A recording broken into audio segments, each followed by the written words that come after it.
Élue dans Mille-Îles en 1994, Lise Leduc assume la responsabilité de secrétaire régionale et adjointe parlementaire du ministre de la région de Laval. Lise Leduc a été présidente fondatrice du Réseau des femmes parlementaires des Amériques. Elle a aussi été adjointe parlementaire de 3 ministres. Bienvenue à Mémoire de député.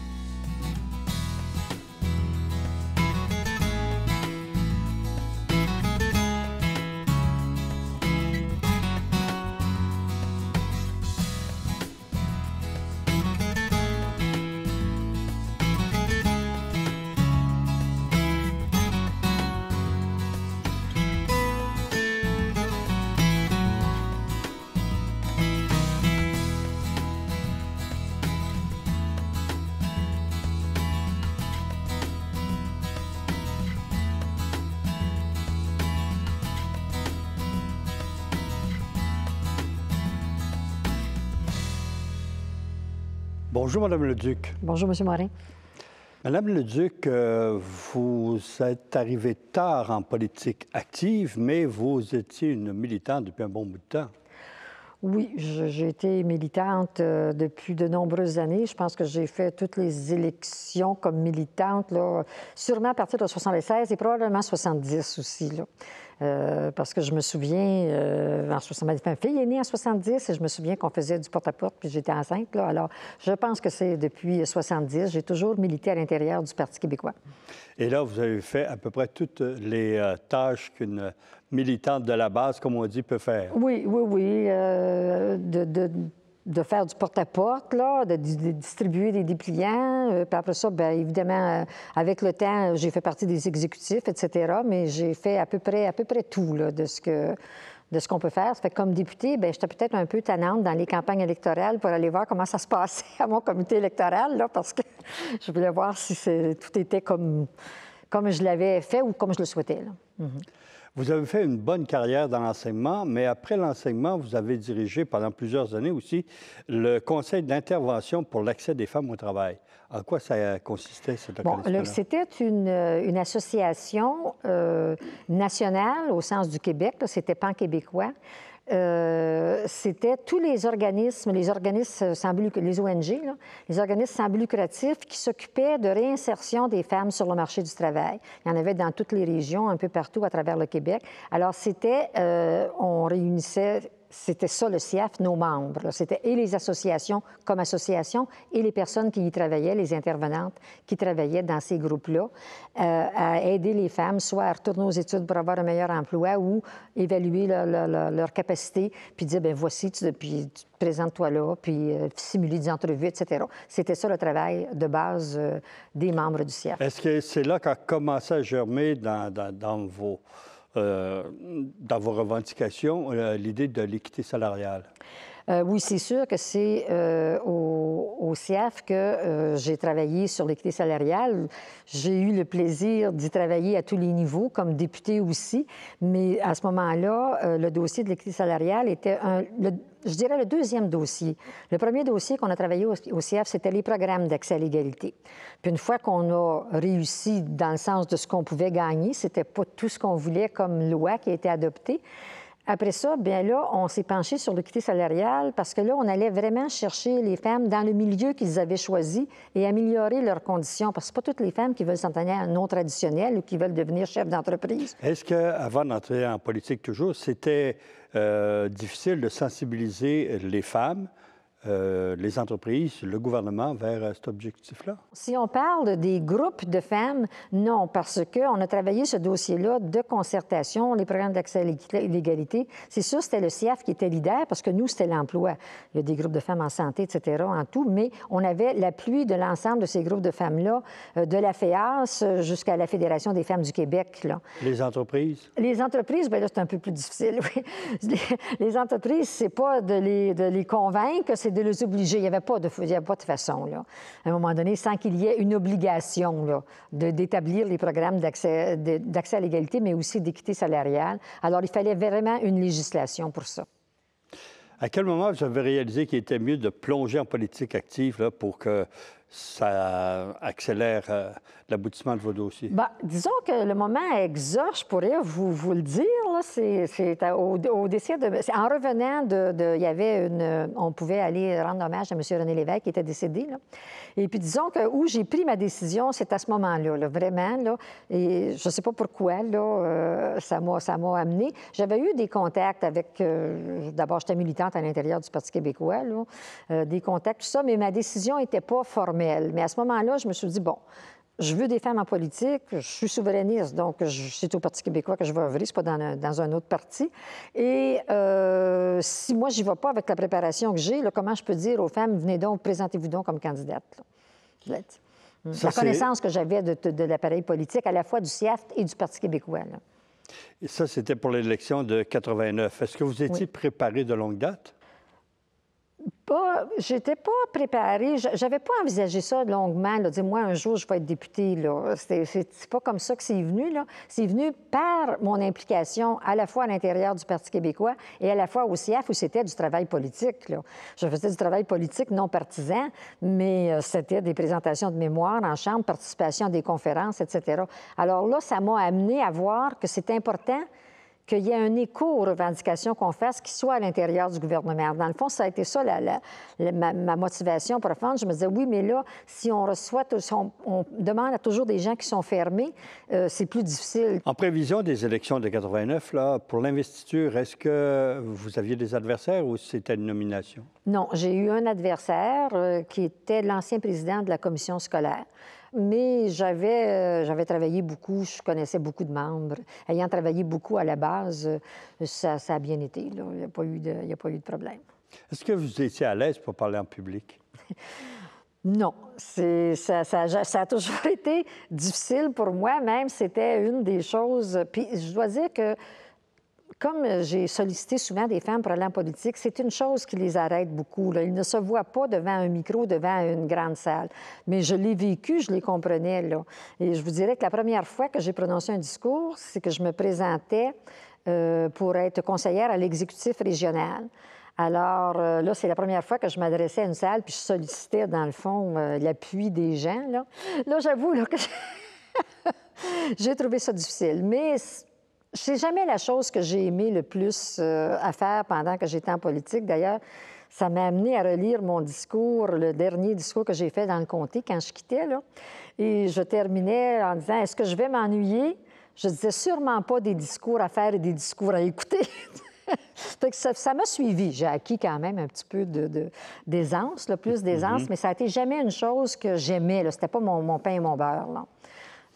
En 89, est-ce que vous aviez des appuis importants, des objectifs particuliers pour votre campagne? Bien, des appuis, c'est sûr. Comme je vous dis, comme j'avais été militante dans le comté pour gagner l'investiture, je connaissais beaucoup de membres, là. J'avais travaillé beaucoup à la base. Les objectifs, c'est un peu loin, mais quand j'ai regardé, les objectifs, dans le fond, ont toujours été des objectifs sociaux pour moi, là, dans l'avancement des femmes, mais aussi les dossiers d'aide sociale. Alors, ça a été ça. Puis j'avais aussi dans le comté, bien, c'est sûr que le pont dans l'Est a toujours fait partie de mes campagnes électorales. C'était une chose que les gens du comté souhaitaient énormément, là. Et ça fait du bien. D'ailleurs, il est construit maintenant, puis ça marche, hein? Il y a du monde qui l'utilise, donc c'était quand même nécessaire. Et à part ça, bien, comme je venais des organismes communautaires, c'est sûr que le développement des organismes communautaires dans le comté, c'est important pour moi, là, comme la Maison de la famille, les choses pour les jeunes. Alors, c'était des objectifs de ce genre là, que j'avais. Vous avez mené une bonne campagne, mais vous avez perdu. Est-ce que ça vous a découragé? Non, parce que j'ai toujours été une personne assez réaliste et pragmatique. Donc, compte tenu du contexte d'un député sortant qui demandait un renouvellement de mandat, donc qui était connu plus que moi, là, même si j'étais un peu connue dans le PQ, mais de la population. Et le contexte n'était pas nécessairement favorable au Parti québécois. Alors, le comté de Mille-Îles, c'est un comté baromètre, là. Il est rarement dans l'opposition. Alors, donc, je savais tout ça, là. Je savais tout ça, mais pour moi, dans le fond, c'est un placement que je faisais pour la prochaine. Puis je faisais mes classes en même temps. Apprendre à parler en public, n'est-ce pas? Au début des années 90, là, après l'élection de 89, vous avez continué à militer pour les revendications des femmes. Est-ce qu'il y a des actions particulières que vous avez menées à ce moment-là? Bon, c'est sûr que à ce moment-là, je suis revenue là, au CIEFT parce que c'était clair. Là, mon conseil d'administration avait accepté que même si j'avais un emploi politique, mais en tout cas, on était fidèles à nos objectifs, l'avancement des femmes en politique, donc je revenais. Là, on a travaillé beaucoup dans les différentes conférences qui se tenaient, là, conférences sur l'éducation des adultes. On présentait des mémoires où on faisait des interventions, tout ça avec l'optique femmes, là, femmes et emploi.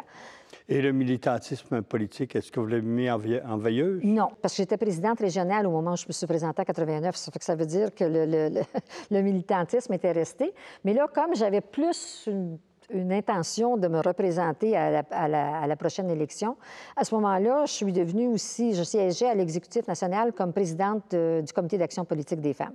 Alors, ce qui était aussi une autre façon d'intervenir, de se faire des relations à l'intérieur du parti, de créer des liens, là.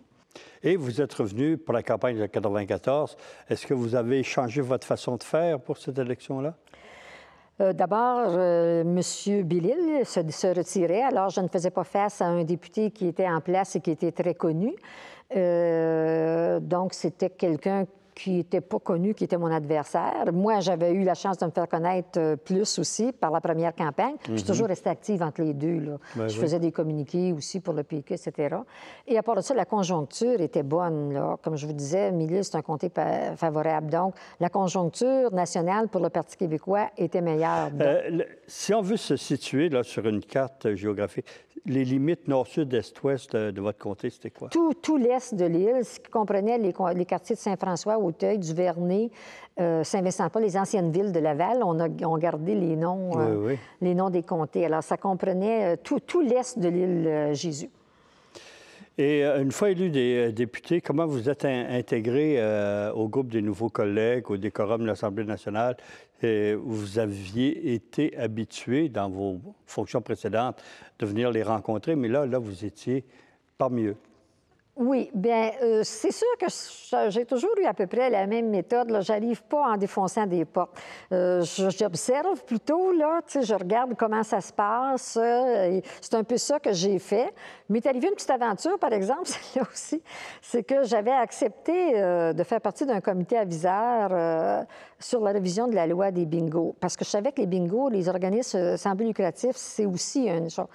Mais vous dire que j'étais passionnée par cela, non. Donc là, j'ai appris par cette loi, l'étude de cette loi, là, j'ai appris à accepter vraiment où je peux y mettre mon cœur, là.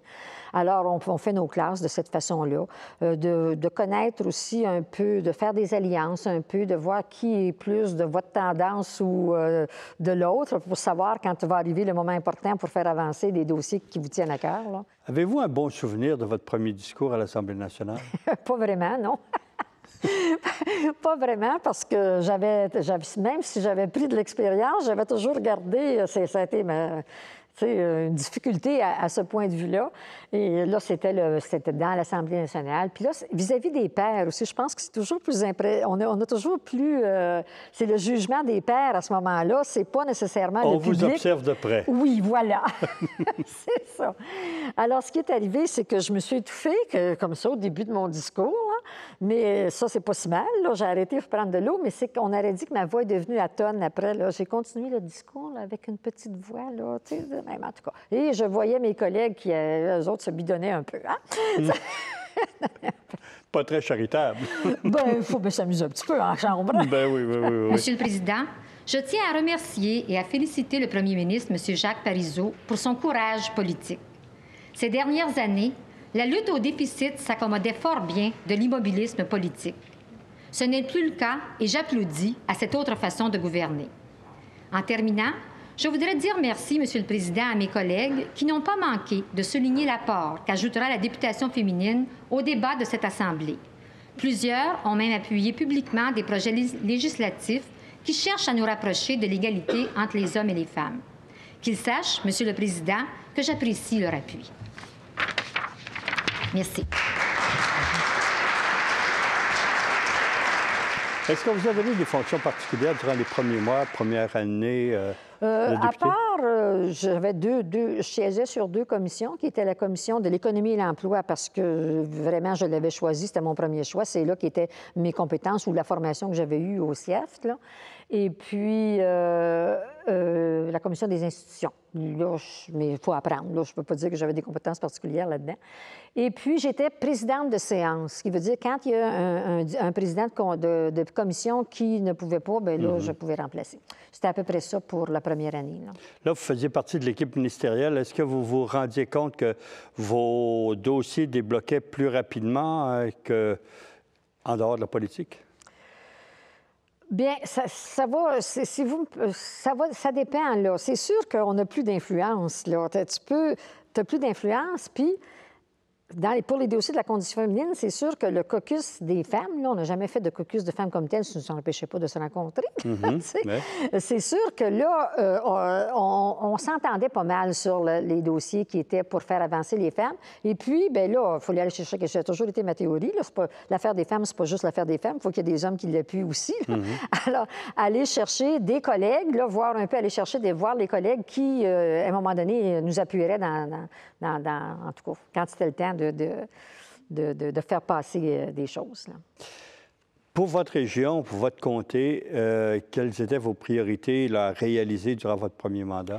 Bon, c'est sûr que j'avais mis dans les engagements, ou en tout cas ce qu'on tente de faire, que le comté de Mille-Îles aille chercher des places en garderie supplémentaires, parce que c'est un comté de banlieue, là, et... de jeunes familles. Hein, de jeunes familles, tout ça. Alors ça, c'était très important.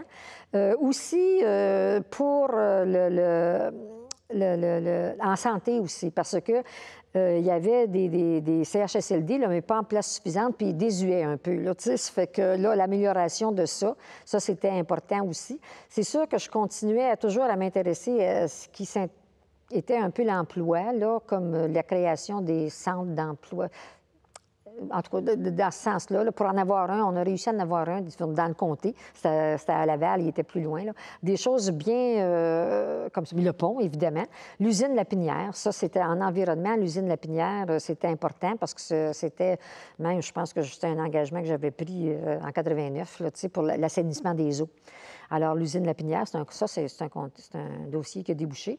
Puis, la protection des boisés aussi. À un moment donné, je ne me souviens pas dans quel mandat, mais on a réussi, il y avait le boisé Papineau, là, et puis finalement, on a réussi à le protéger. Il a fallu céder une certaine partie de terrain, là, pour qu'il y ait des condos qui se construisent, mais quand même, l'ensemble a comme été protégé. Alors, c'était un peu dans... Et le métro de Laval, on en parlait depuis longtemps, du prolongement jusqu'à Laval. Est-ce que c'était déjà amorcé ou si vous avez... C'est-à-dire que le métro de Laval, disons que pour moi, c'était clair que le métro ne desservirait pas le comté. En tout cas, il n'y aurait pas de station aussi dans l'Est que cela. Alors, c'est sûr que moi, j'appuyais la venue du métro à Laval parce que quand même, avec les autobus qui amènent les gens, c'était quand même plus rapide, même pour les gens de Saint-François, là, qui était la pointe complètement est de l'île, là.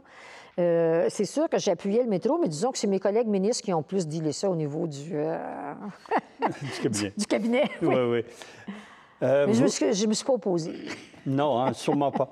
Vous aviez une bonne relation avec vos collègues sur l'île de Laval, vos collègues députés et ministres. Avec le maire, Gilles Vaillancourt, comment ça allait?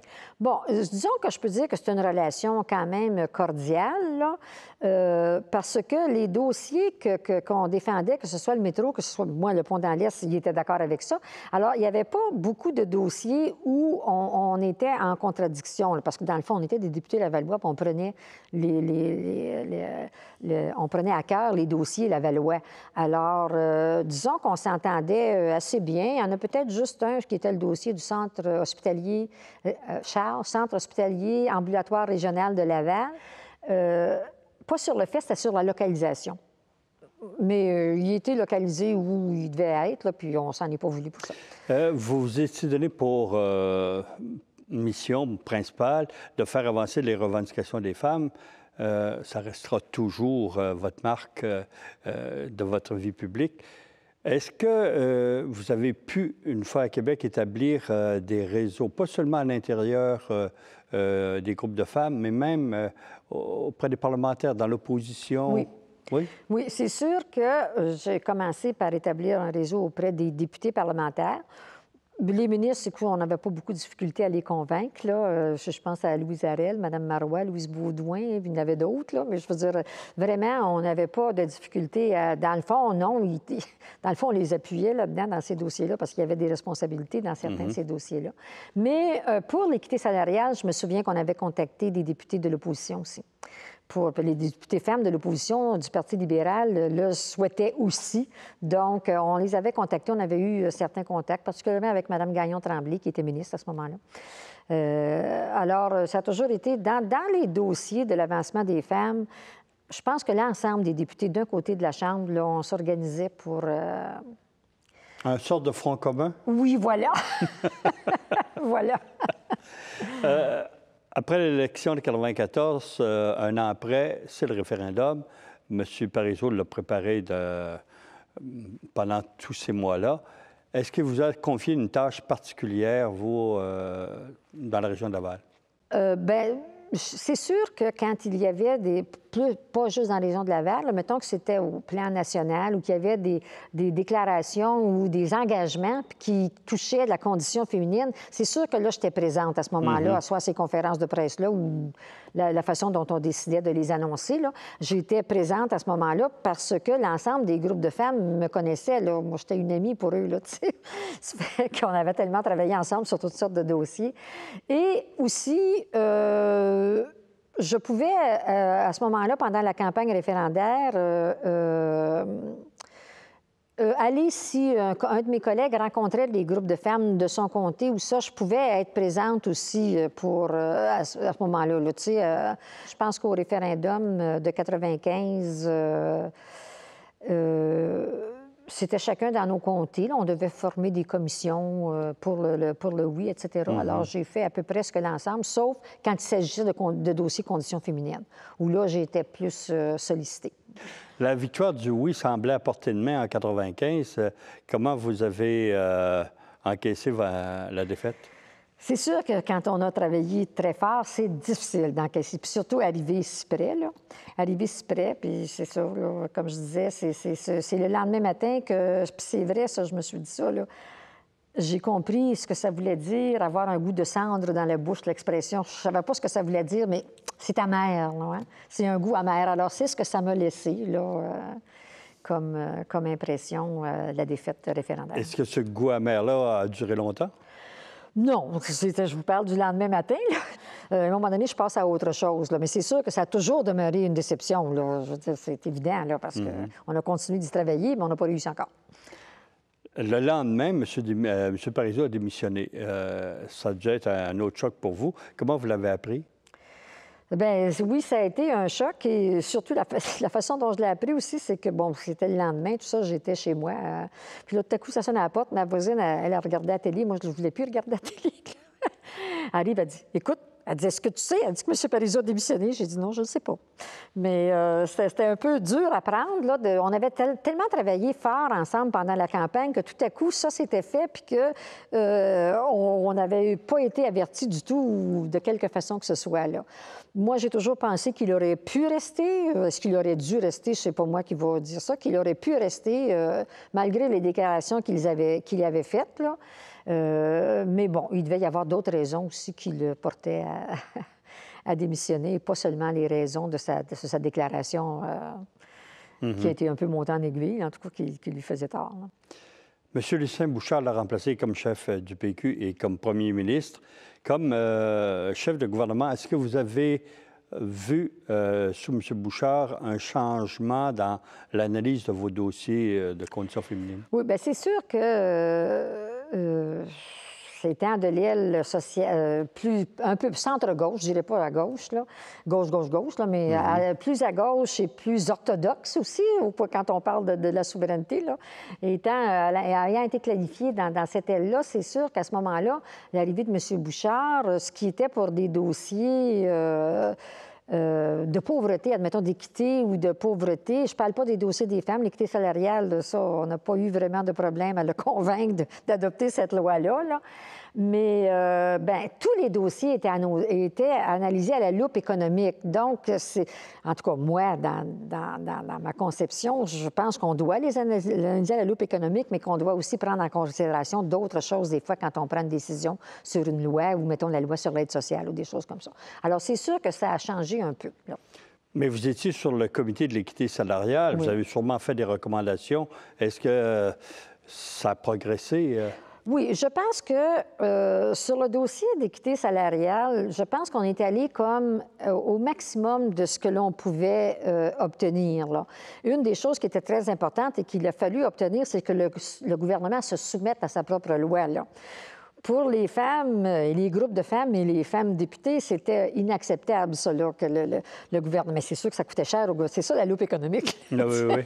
C'est sûr qu'en se soumettant à sa propre loi, c'est sûr qu'il y avait des argents qui devaient être déboursés là-dedans pour tous les fonctionnaires, là, les femmes fonctionnaires, etc. Alors, c'est sûr que ça, on a réussi à faire accepter ça, finalement, là.